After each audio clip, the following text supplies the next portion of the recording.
Hello and welcome to Jesse and Melva Live.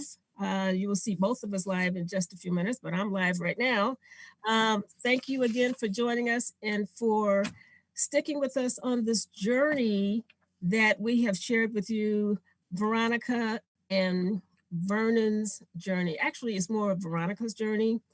And this whole series began with a question that someone sent to us, asking us what to do when trust is continually broken. And so the story of Veronica and Vernon came to mind. Now, Veronica and Vernon, that's not their real names, that's their composite name, but they represent couples that have been through the experience of betrayal. It's not always the woman who has experienced betrayal. Sometimes it's the man, but often it is betrayal in terms of affairs. And Veronica has experienced Vernon having affairs over 2 decades of their marriage. And she got to the point from this last affair that not only was she not going to take it anymore, because she thought about that each time that she found out about the affairs, and forgave him, and then things would be good for a while, and then he would do it again. So Vernon has some decisions that he has to make. So we haven't really concentrated on him. We know that he's doing some work, though. We know that, and but we're focusing on Veronica because it is so important for people to know that if you experience betrayal of any kind, that there's something that you can do about it. You can't change the other person. However, you can change how you deal with it. And so over this series of segments that we've had, we've given you pieces of the puzzle for Veronica in terms of how she has addressed her pain and how she's turned the pain into healing and growth and transformation. A lot of times people believe that they need the other party to be a part of the process. That would be nice if it works. And there's also very important work to be done from the inside out.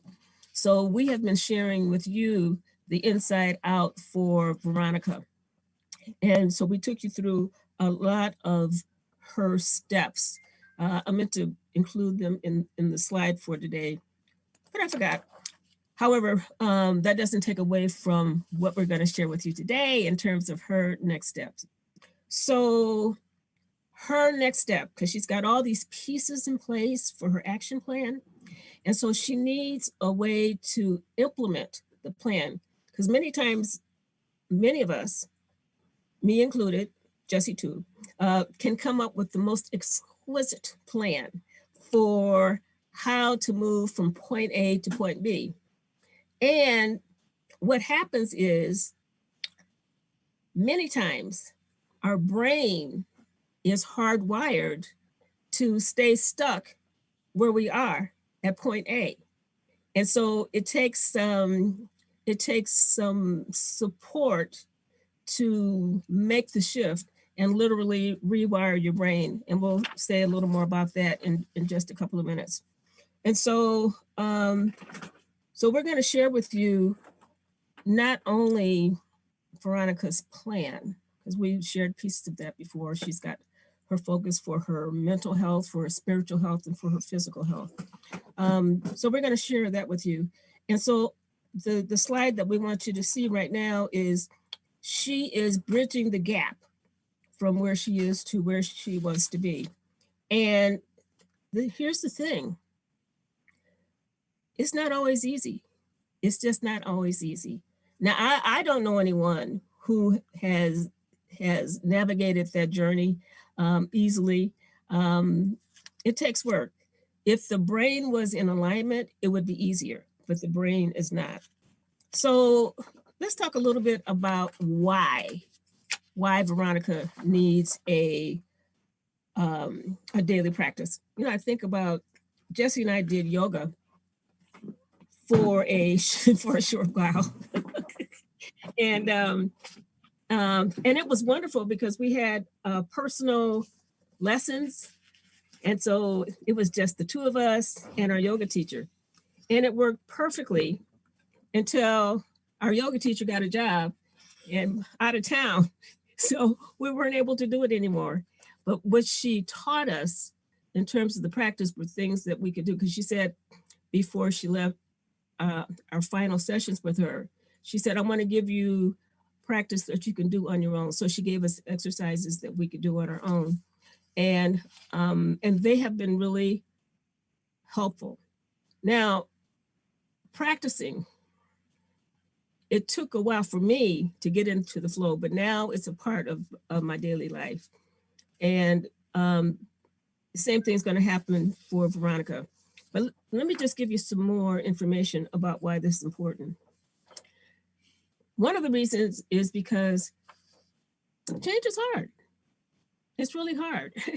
I mean, if it was easy, we would all do it. And we would all do it on a dime. And the reason is what I alluded to before, is because the brain is hardwired to function the way that we're functioning right now. I mean, we learned over time how to cope with life, how to cope with disappointment, how to cope with frustrations and anger. Now, maybe the coping skills were not that effective, but it's all we knew, right?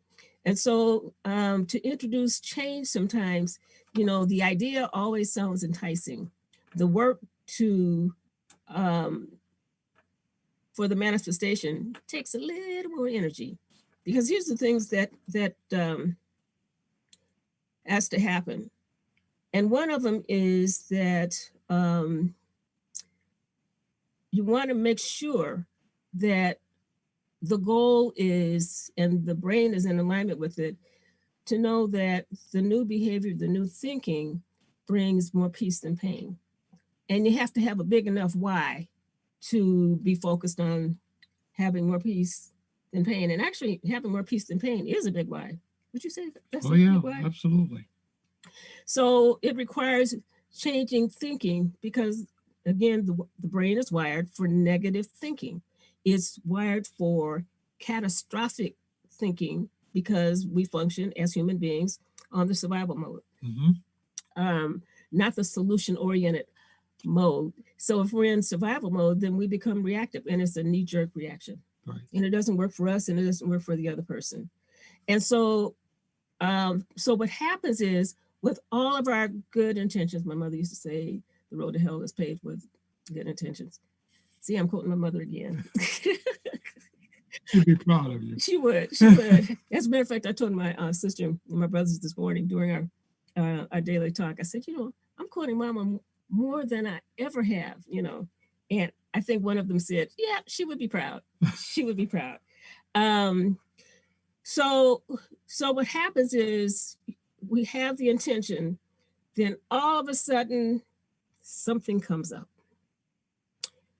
So we have an excuse. Now the excuse is probably warranted, but when you have excuse after excuse after excuse after excuse, it leads to procrastination. And then at some point, we don't get it done. Right. Have you heard about that? Yeah, I've heard about that. And you know, I'm one of those who has perfected procrastination.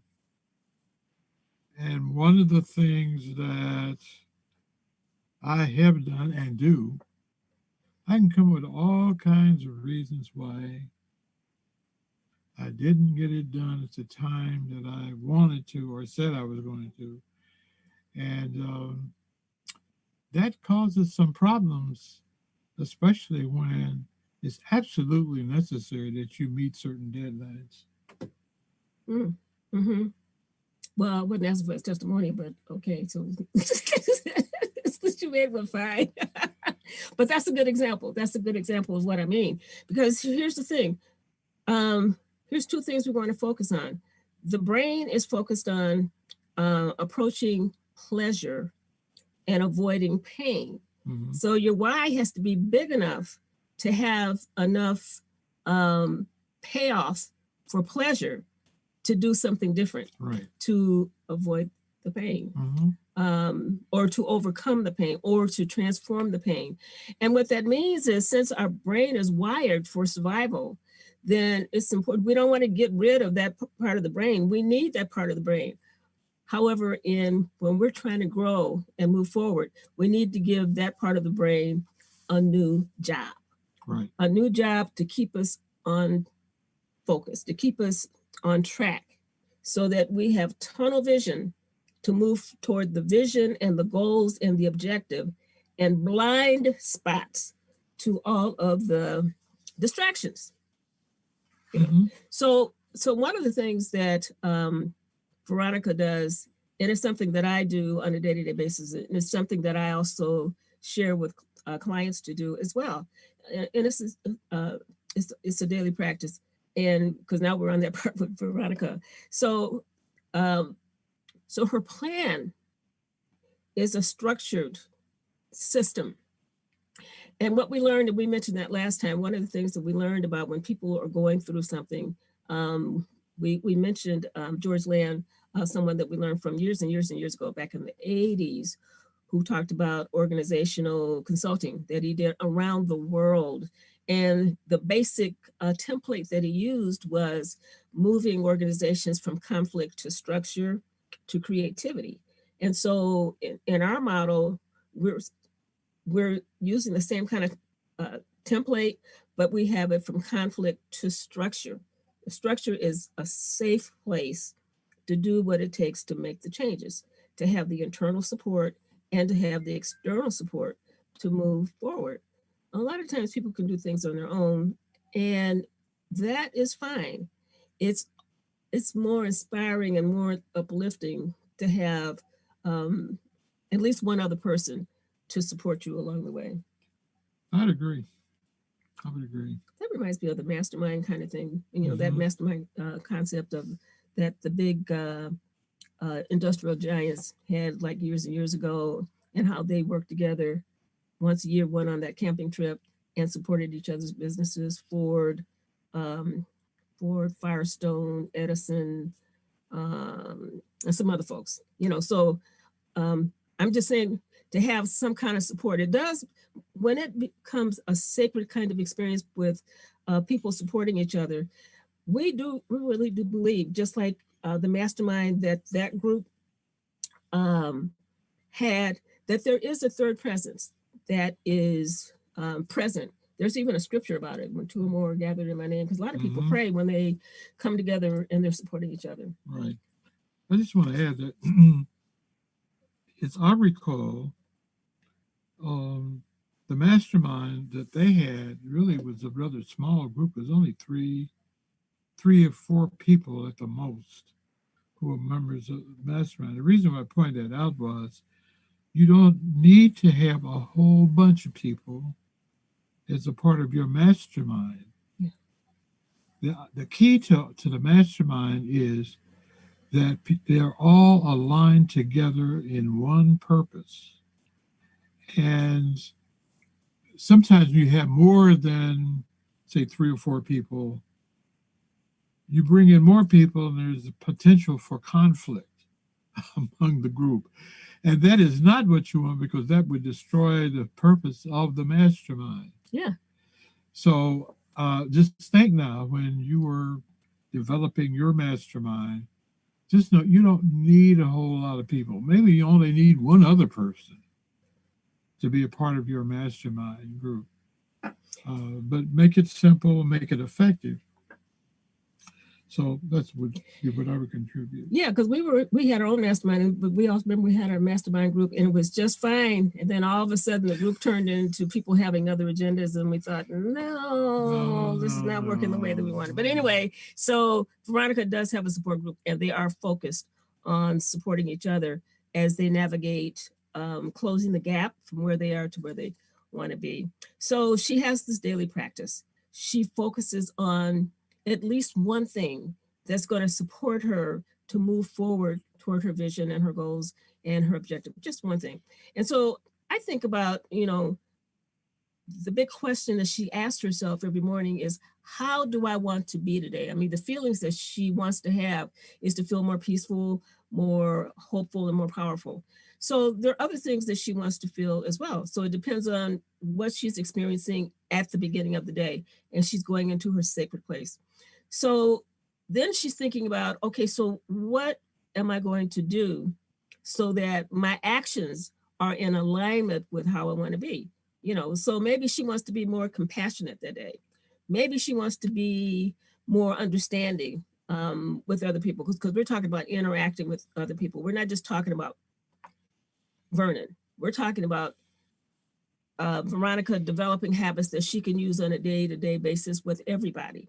And if it works for her to use them with, well, she's going to bring all of this to Vernon, whether they work this out or not, because she's focused on becoming a better version of herself. So she's getting herself prepared every single day. I know that, a lot of times I see it too, go in the world before you go out into the world, and getting all prayed up before you go out into all that craziness. And so that is what she does in the morning. So the other thing that she does, that she goes out and she has her daily experiences, and we're going to talk about the results in just a moment.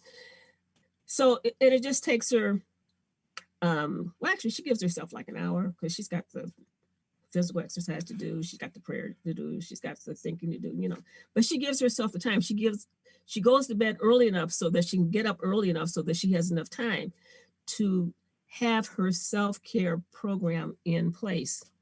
And it was something that she knew and did a lot of before she got married. And, sometimes after people get married, it's like they get real distracted with life, so she's coming back to herself and doing this practice. So that's what she does in the morning. And then in the evening, she kind of has a review. She just kind of goes over her day, and then she reviews what happened and how she did. So she's not looking for, in the beginning, she was looking for perfection. Now she's not looking for perfection. She's just looking for progress. In any progress that she made, she is acknowledging that and giving herself credit for taking the steps, especially the new steps. And she also acknowledges if she had a rough time in terms of following through, or if she didn't follow through, she does not criticize herself. She doesn't put herself down. She just says, well, that's where I am today, and it's okay. There's tomorrow, just like you used to say at the retirement that you failed that first time. And you said, when you get things done, it's like, well, there's tomorrow. So when Veronica did not complete everything she thought she was going to complete in the morning, it was really okay. The fact that she even thought about it and followed through with it even a little bit made a big difference.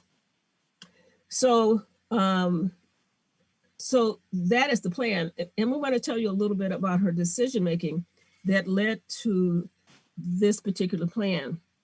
She decided that she wanted to take the road less traveled. So the road less traveled. And I remember, who wrote that book, The Road Less Traveled? I forgot. But the person wrote, that title, he wrote it years ago. That title stuck with me because it is something to think about. The road most traveled is the road that most of us travel on an ongoing basis. The one that takes us into limited thinking, especially when things go off the track for us. The road where we become reactive. The road where we don't have a big why for why we want to be a different kind of person and be a better version of ourselves. So that's one path to take. She decided to take the road less traveled, and that's going to keep her on track to be more proactive, more thoughtful, whether things are going well or not. So that's one part. And to be on the road less traveled is what we mentioned a little earlier, that it's important to have tunnel vision, to keep your eye on the prize, and to make sure that you have blind spots to distractions. And if you do have distractions, to say, yep, that's a distraction, I'm getting back on track. And then the other thing is to do whatever it takes to rewire the brain. And here's whatever it takes. Whatever it takes is doing the same thing over and over and over and over and over again. Right. Because the old behavior we call them bad habits, that didn't work. It's something we did over and over and over. It became integrated and a part of who we are. So if we do that with the new behavior over and over and over and over, then it's, first it's not, it doesn't feel normal because it's not. But first it starts off like a ritual, and then when you do it over and over again, then it becomes a habit, and then it becomes a part of who you are, a better version of yourself. And that's what Veronica found out for herself, because she knew that could happen. So that was part of her decision making. Because you really don't want to. If you're serious about using these concepts, it's important. You're not going to follow them 100% all the time. Right, right. And so it's important that when you find yourself you slipped off the path, not to stay over there and uh, and feel bad for an indefinite amount of time. As soon as you can, you dust yourself off and you get back on your program and continue to move forward. Yeah, that reminds me of, what happens when little babies, when they begin to walk. And so when they get up off the floor and they take the first step and fall down, I don't know of anybody who will criticize the baby and say, "Look, you fell down. You should be walking perfectly already." Nobody ever says that. They are so excited that the baby took the first step, and then the next step, and then the next step. And I think that is one way to be kind to self in this process of moving Right. forward. Hmm. And then the last thing that added to Veronica's decision making is that she decided that getting the results that she wanted, because she wanted to feel better, she was tired of being in pain, that getting the results that she wanted was more important than the resistance that she was going to get from the inside. Right. So she just knew that was going to happen, and she allowed herself to recognize it when it happened, when it unfolded, and she embraced it. Hmm. She said that's part of the process. So, so what we want you to know is what we introduced to Veronica. We introduced to her and the other Veronicas of the world, and the Verners of the world can also do this too. We introduced what we're calling the 5-day personal growth challenge, because once you have the plan, you have, and a lot of times people have like really beautifully mapped out and all these pretty colors and that kind of thing, and they just look at them, but they don't implement them. Right. So we offered Veronica a 5-day challenge to implement her plan. And so this is what happened when she did the 5-day challenge. Some interesting things happened. And remember, Veronica, just like the rest of us, she's human. So what she did was she was able to start the day in her sacred space 4 out of the 5 days of the challenge. Now that's pretty good. Hmm. Hmm. Now she wanted to do 5 out of 5 because she was really geeked to do this, but she did 4 out of 5, which is fine, which is phenomenal. And then the other thing is she noticed, see, what is it? She noticed that she thought more about her vision and her positive intention at least twice daily. Now that's pretty good too. Hmm. Vision and positive intention. Because there's something about positive, whatever the intention could be negative, but what we learned from Arnold Patton back in the 80s is what we focus on expands. So she focused on her vision and her positive intention more. Hmm. Because the idea is to focus on what we want 5 times more than what we don't want. And our brain is wired to focus on what we don't want. So she was successful there. The other thing was she was triggered 3 times during the week. 3 times. So by Vernon, by a coworker, and by a family member. And what happened was she was successful in implementing her plan with the coworker and the other family member. She didn't do so good with Vernon. And just know that's part of the human part. She had 2 successes out of 3. That is significant. That's Absolutely. significant. That's what I'm trying to say. Absolutely. Significant. And then the other positive result was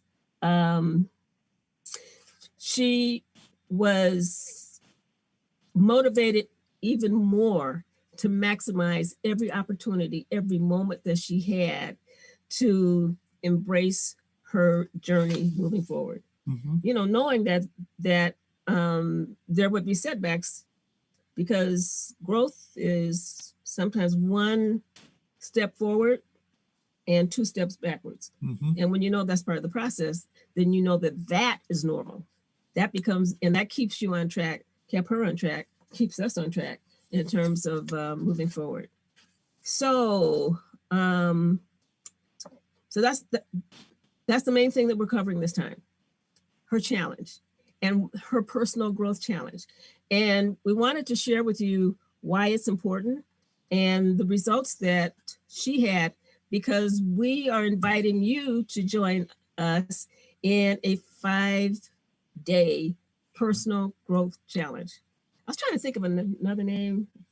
Either one of us had a better name, but right now we're calling it the 5-day personal growth challenge, to turn any kind of challenge that you're having. It could be betrayal, some kind of disappointment, some kind of frustration about something, because we're talking about thinking about situations differently and following through differently. So we're inviting you to join us. And if you would like to join us, we'd like for you to send us a note at jesseandmelva.com/contact us and let us know that you're interested so we can send you information about how to get started. So we're really geeked about this. We're going to take the challenge ourselves. Well, I'm going to take it. Are you going to take it? Yeah, I'm going to take it. Okay. So we can't get away with doing nothing that's good that I'm not going to do. Okay, well, hey. Yeah. So we hope you join us, and we're going to take another step toward this next time. So this week we're preparing everybody for the challenge, and next time the challenge begins. Yes. So thank you for joining us for Jesse and Melva Live. And we're looking forward to the 5-day personal growth challenge. Just know by next time we may be calling it something else, but that's what we're calling it right now. Take care of yourselves. Take care of the people that you love. We'll see you next time.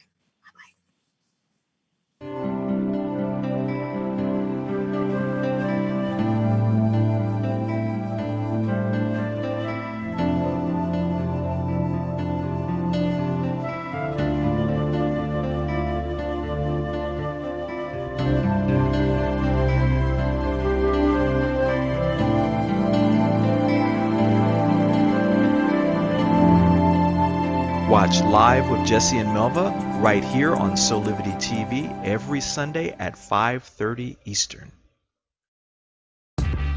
Solivity Magazine brings you the best in inspiration on Solivity TV. Check out our new shows.